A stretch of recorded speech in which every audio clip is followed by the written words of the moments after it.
In a couple of years from now, the contract for the college football playoff will be up. So, what does that mean for Georgia, the SEC, Disney, which owns the rights to the playoff right now, and everybody else in college football? It's something I want to talk about. It's something I've been reading about, and obviously, I study the economics of television and college football closely. It's something I cover and keep pay attention to probably more than anybody that I know of on the certainly on the Georgia beat. And it's really an interesting situation that we've gotten ourselves into here. And what I mean we've gotten ourselves into, I very specifically mean the Pac-12, the ACC, and the Big Ten. So as you know, college football playoff right now is four teams and only four teams. And there has been a discussion of going to 12 teams. Here's, the college football playoff in all its glory. DAWGSTRUCTION right down below. Make sure you're clicking on that to check it out. The Pac-12, ACC, and Big Ten, in their infinite wisdom, decided not to move forward with a 12-team playoff. Now, there's a lot of different reasons why. But what about the idea that if those three conferences are not going to move forward, that the SEC and Big 12 and perhaps Notre Dame just say, okay, well, we'll make our own national championship. It is a national championship. It is no different than, back in the day when Nebraska would play for national championships and claim theirs and Michigan would claim theirs. What's the difference? That's the roulette, the Russian roulette that's being played right now. Not very effectively, by the way, by the Big 12, the Pac-12, the Big Ten, and the ACC. See, because in the last 15 years, that's just a general.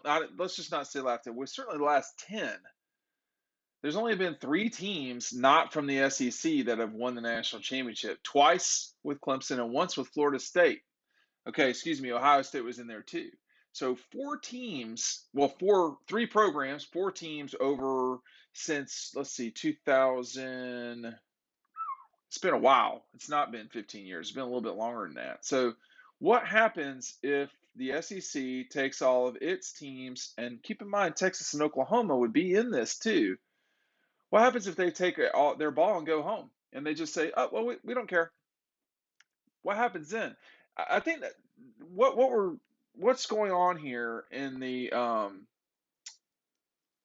political dynamic of all of these teams and all of these programs and the national championship being determined in one spot is that there's a power structure and it runs through the SEC.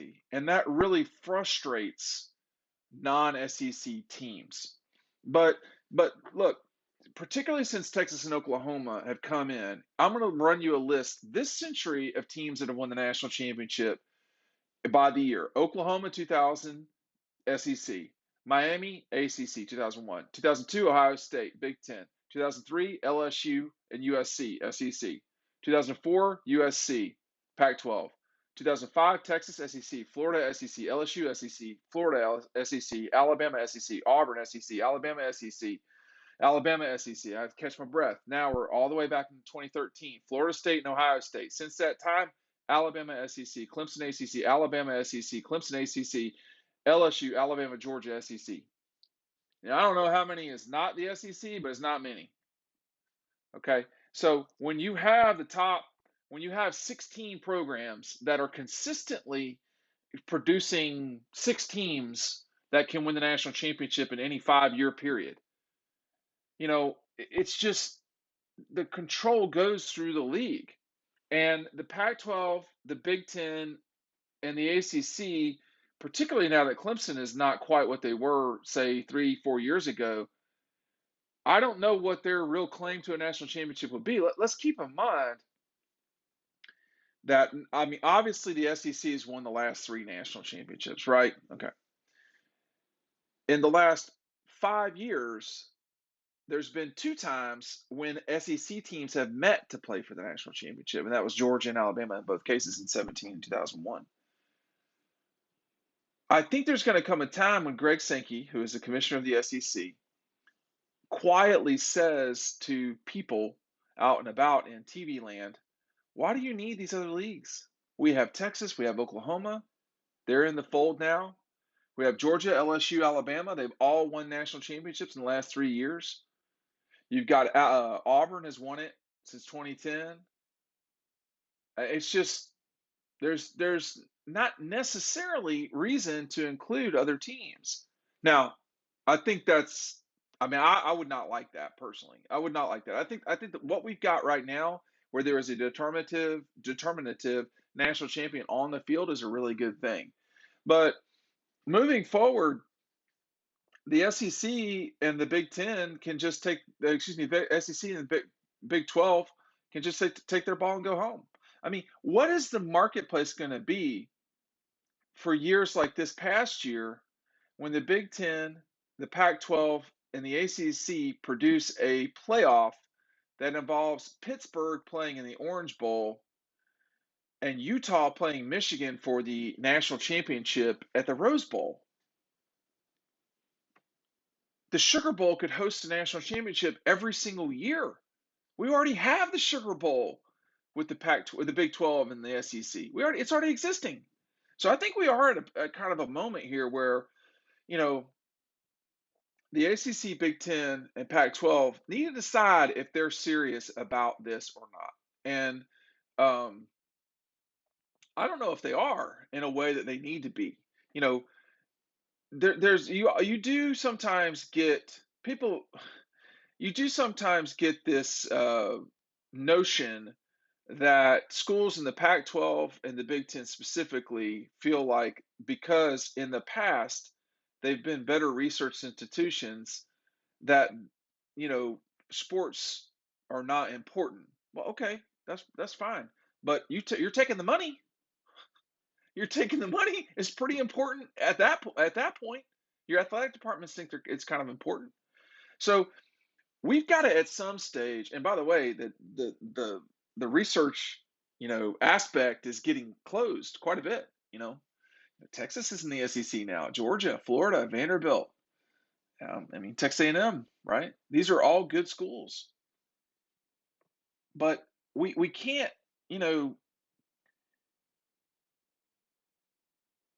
the power is in the SEC right now. I mean, there's just no question about that. They have produced over and over and again, and you know what doesn't lie? The television numbers. That's all this is. Are people watching your games or not? The SEC can form its own championship and make claims to a national championship pretty much every single season. If you win the SEC, you can make claim to it if you're not playing anybody else. I mean, think about it this way, y'all. Would Clemson really have won the AP national championship in 2016 had they not played Alabama and beaten them? Would they have gotten it as a 7-point underdog in 18? Would they have won the AP national championship if Alabama had been undefeated? No, they wouldn't have. They wouldn't have. So the power isn't there for the non-SEC conferences. It's just not there, particularly when now Oklahoma and Texas are coming into the league. We've entered a different part of the Rubicon here, and I think the other leagues need to get on board sooner than later. Get the 12-team playoff and get it going, because if you don't get that, you might not even have a 14 playoff in the future. It may just be the championship ball game at the Sugar Bowl every single year. I mean, it'd be in New Orleans or Atlanta. I mean, that's what would happen. And games like the Orange Bowl would die. I mean, honestly, I mean, they would have no real place in the future. I mean, nobody's going to watch the ACC champion. I mean, they don't matter. When Clemson was at its zenith, they didn't matter in terms of television ratings. They ranked behind. I mean, they probably ranked behind LSU in that time. Now, that's just me going off the top of my head. I mean, you take away the championship game, you cannot compare. You cannot compare the audiences of the ACC with even their best teams. You cannot compare those with Florida. You know, so I think it's a curious thing. Are we going to have a future that involves the college football playoff? Because we don't have to. We just do right now. Tell me what you think down below. Hey, pick up DAWGSTRUCTION. Click this link, and we'll get the book out to you as fast as we can.